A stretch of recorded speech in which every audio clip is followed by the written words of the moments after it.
Hi everyone, welcome to study IAS. मैं हूं अदिति और आज मैं आप लोगों के लिए लेकर आ गई हूं एक पर्टिकुलर टॉपिक।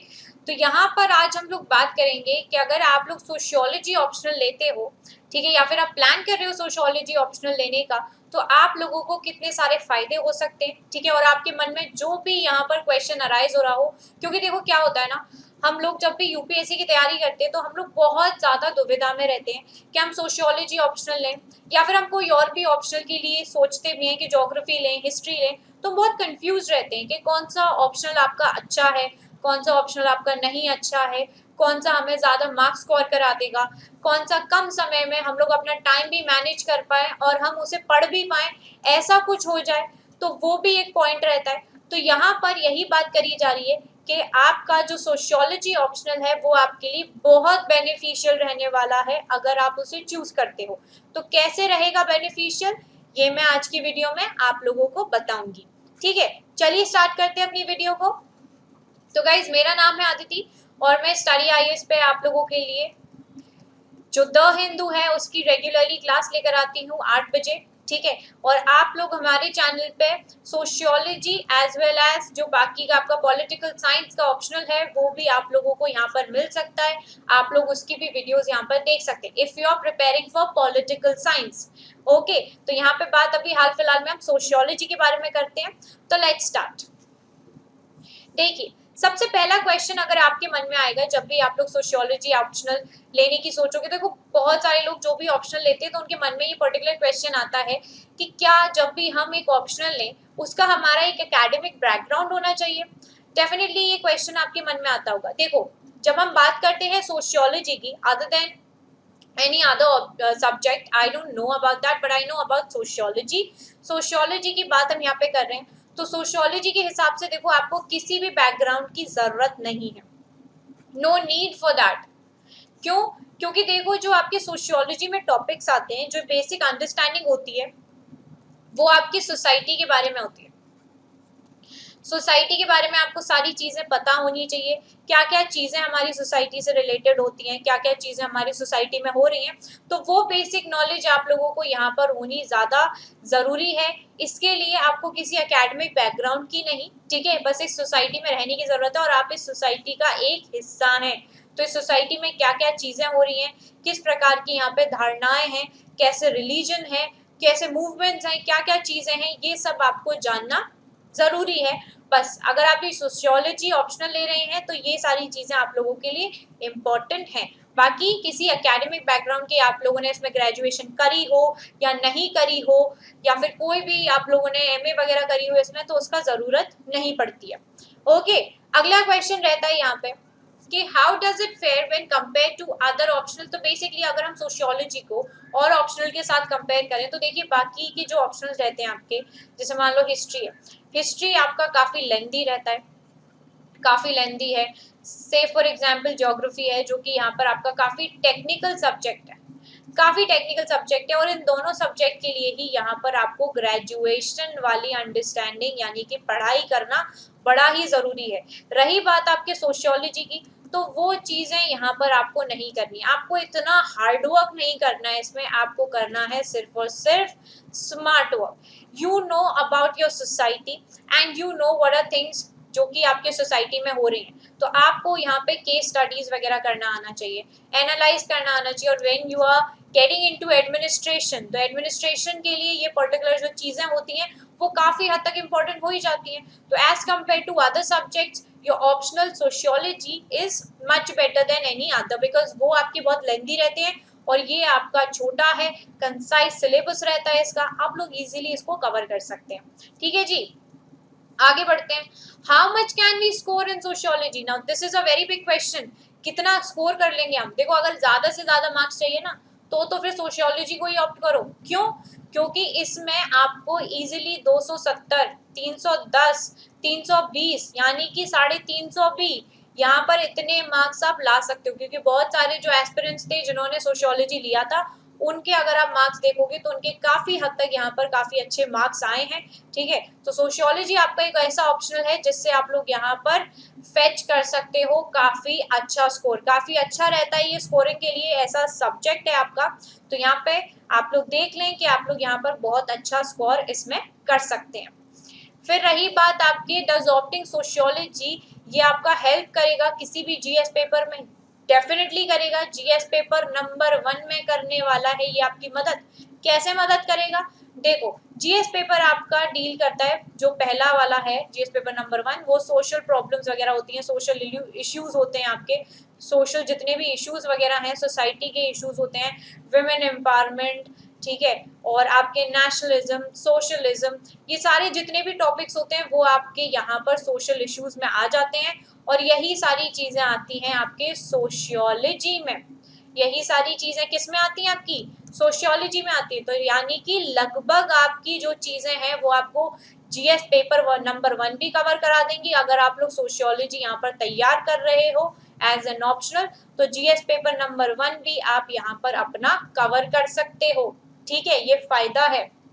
अगला फायदा देखिए कि क्या सोशियोलॉजी ऑप्शनल आपकी ऐसे में मदद करता है? डेफिनेटली करता है, डेफिनेटली करता है, क्योंकि जब भी हम ऐसे की बात करते हैं तो उसमें देखो, जब भी आंसर राइटिंग वगैरह हम करते हैं तो उसमें आपका पॉइंट ऑफ व्यू भी देखा जाता है कि आप क्या पॉइंट ऑफ व्यू रखते हैं। अगर आपके पास कोई पर्टिकुलर टॉपिक आ गया, मान लो कि जेंडर डिस्क्रिमिनेशन के बारे में बात करी जा रही है कि किस तरीके से हमें जेंडर डिस्क्रिमिनेशन यहाँ पर देखने को मिलता है। ठीक है, तो यहाँ पर आप लोग बता सकते हो कि कैसे कैसे यहाँ पे महिलाओं को, वुमेन्स को यहाँ पर उनको जो यहाँ पर उनको इक्वलिटी प्रदान नहीं की जाती है, क्या क्या सोसाइटी में प्रॉब्लम्स हैं, और आप अपना पॉइंट ऑफ व्यू देंगे कि हम इसे कैसे चेंज कर सकते हैं, हम सुधार कैसे लेके आ सकते हैं, यहाँ पर चेंजेस कैसे आ सकते हैं, ये आप लोग यहाँ पे बताएंगे। क्योंकि देखो, जब भी हम मेंस की आंसर राइटिंग करते हैं, ठीक है, चाहे आपका ऐसे लिखना हो, चाहे आपकी नॉर्मल क्वेश्चन आंसर्स लिखने हो, तो उसमें क्या होता है कि हमें यहाँ पर बताना होता है कि किसी भी चीज़ जो है,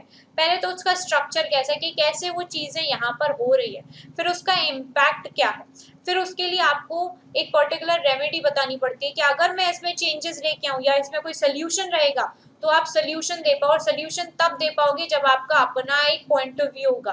तो अगर आप सोशियोलॉजी पढ़ते हो तो सोसाइटी के प्रति आपका एक अपना पॉइंट ऑफ व्यू, जो डिसीजन मेकिंग है, वो यहाँ पे लगभग अपने आप ही जनरेट हो जाती है। तो ये काफी हद तक आपके ऐसे में भी मदद करेगा और इजीली आप लोग यहाँ पर ऐसे भी लिख पाओगे। अगला क्वेश्चन देखो, व्हाट अबाउट पर्सनालिटी टेस्ट, क्या पर्सनालिटी टेस्ट में आपको सोशियोलॉजी कोई एडवांटेज ऑफर करता है? डेफिनेटली, क्योंकि देखो पर्सनालिटी टेस्ट यहाँ पर क्या है, अगर हम बात करें प्री की, ठीक है, सबसे पहला जो आपका फेज रहता है यूपीएससी में प्री, तो प्री आपका एमसीक्यू बेस्ड है, यहाँ पर कोई आपकी पर्सनालिटी चेक नहीं कर रहा है, आपको आंसर टिक करने। फिर आती है मेंस, मेंस में आपकी कहीं हद तक पर्सनालिटी चेक होती है। कैसे होती है? पर्सनालिटी नहीं कह सकते, इसमें आपका क्या सोच है, आपकी आपका पॉइंट ऑफ व्यू देखा जाता है, डिसीजन मेकिंग देखा जाता है कि किस तरीके के व्यक्ति हो आप, क्या सोच है आपकी।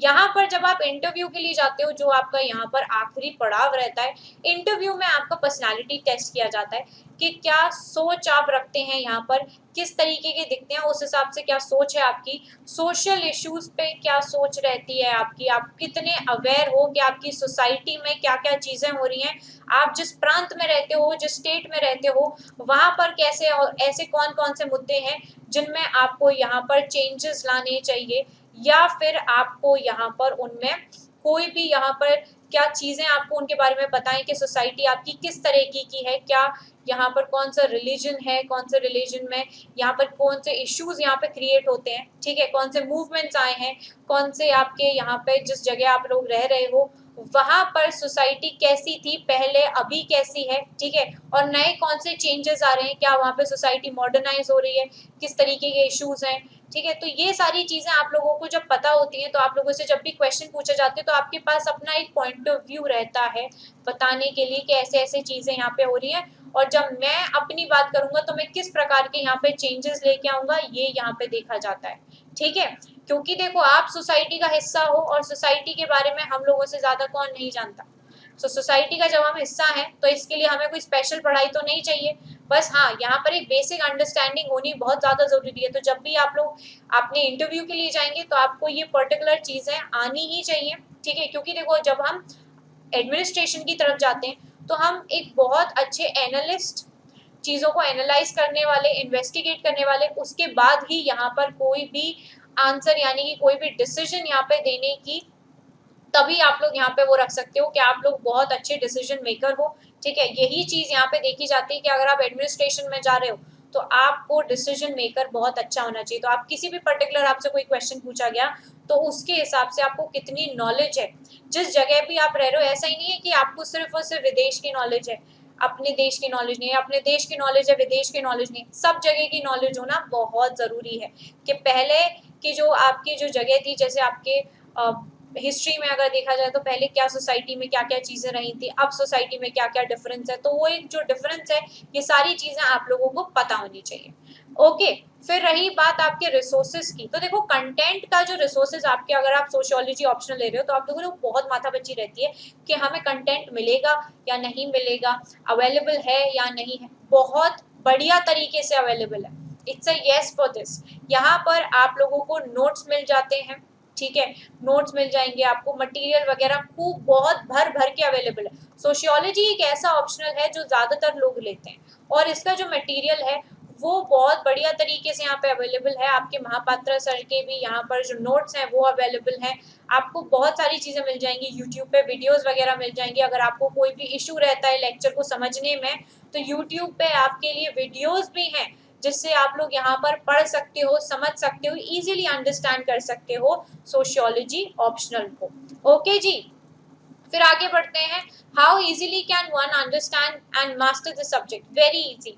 क्यों? क्योंकि ये देखो मैंने आपको फिर से बता रही हूँ, सोसाइटी के ऊपर यहाँ पे बात करी जा रही है और सोसाइटी का आप भाग हो, है कि नहीं। तो सोशियोलॉजी में क्या है, आपका डील किया जाता है सोसाइटी से। अगर सोसाइटी कहती है कि राम थे और साइंस कहती है कि राम कौन थे, हमें नहीं पता है, राम तो कोई नहीं थे, यहाँ पे सिर्फ और सिर्फ साइंस है कौन राम है, पर सोसाइटी फॉलोज राम, है ना। Society follows Ram but science don't follow Ram. Science कहती है नहीं, यहाँ पे जो भी चीजें हैं वो साइंस के हिसाब से हैं, जो भी उत्पत्ति हुई है वो भी साइंस के हिसाब से। पर सोसाइटी में क्या बिलीफ है, सोसाइटी में बिलीफ है कि जो भी चीज बनाई गई है वो सिर्फ भगवान द्वारा बनाई गई है, भगवान ही है जो जिसने सारी सृष्टि बनाई है। तो यहाँ पे क्या है, सोसाइटी की थिंकिंग अलग रहती है, साइंस वालों की थिंकिंग अलग है ना। तो यहाँ पे हमें फोकस किस पे करना है कि सोसाइटी क्या सोचती है, किस तरीके के आइडियाज हैं सोसाइटी के, सोसाइटी क्या करती है, क्या क्या चीजें होती हैं सोसाइटी में, कैसी है, पेट्रियार्कल सोसाइटी है तो वुमेन्स को कितनी अहमियत दी जाती है, वुमेन्स की अहमियत है या नहीं है, कितना डिस्क्रिमिनेशन होता है, जो बच्चे हैं, सोशलिज्म है, कितना सोशलिज्म है, क्या चीजें हैं। तो ये सारी चीजें जो है वो आपकी यहाँ पर हो जाती है इम्पोर्टेंट, और इसकी बेसिक अंडरस्टैंडिंग होना आप लोगों के लिए जरूरी है। और अगर आपकी अंडरस्टैंडिंग है तो you will master this subject, so easy, है कि नहीं। चलिए यहाँ पे देखो, आधे एनी कॉमन एरियाज पेपर 1 में और पेपर 2 में। देखो क्या है, जब हम ऑप्शनल की बात करते हैं तो ऑप्शनल के आपकी यूपीएससी में 2 पेपर होते हैं, पेपर 1 पेपर 2।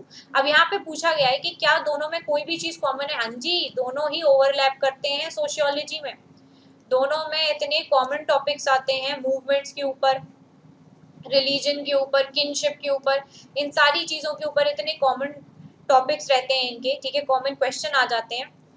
तो इस हिसाब से दोनों यहाँ पर ओवरलैप करते हैं, ठीक है। और यहाँ पर आप लोगों के लिए बेनिफिट भी हो जाता है, ये नहीं है कि आप लोग ये सोचो कि पेपर 1 के लिए अलग पढ़ना पड़ेगा, पेपर 2 के लिए अलग पढ़ना पड़ेगा, ना जी ना। आप लोगों को अच्छी तरीके से बस सोशियोलॉजी को पढ़ना है, ठीक है, सिर्फ इस पे फोकस करके पढ़ना है, तो आपका पेपर 1 भी हो जाएगा, पेपर 2 भी हो जाएगा, दोनों हो जाएंगे और अच्छे खासे मार्क्स भी आ जाएंगे यहाँ पे, ठीक है जी। बस लिखना आना चाहिए, आंसर राइटिंग बराबर करते रहें। चलो, तो ये थे आपके क्वेश्चंस यहाँ पर। आई होप आप लोगों को ये पर्टिकुलर जो टॉपिक है, ठीक है, क्लियर हो गया होगा। अगर आप यहाँ पे सोशियोलॉजी ऑप्शनल ले रहे हैं तो आपको सारी चीजें यहाँ पर क्लियर हो गई होंगी।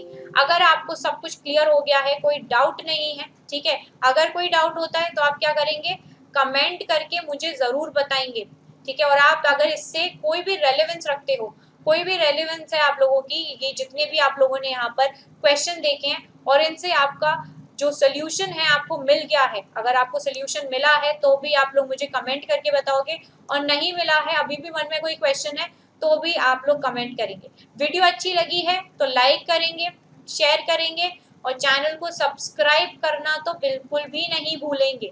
ठीक है जी, अगली वीडियो में आपसे मुलाकात होती है, तब तक के लिए bye bye all of you, take care and have a wonderful day ahead. Bye everyone.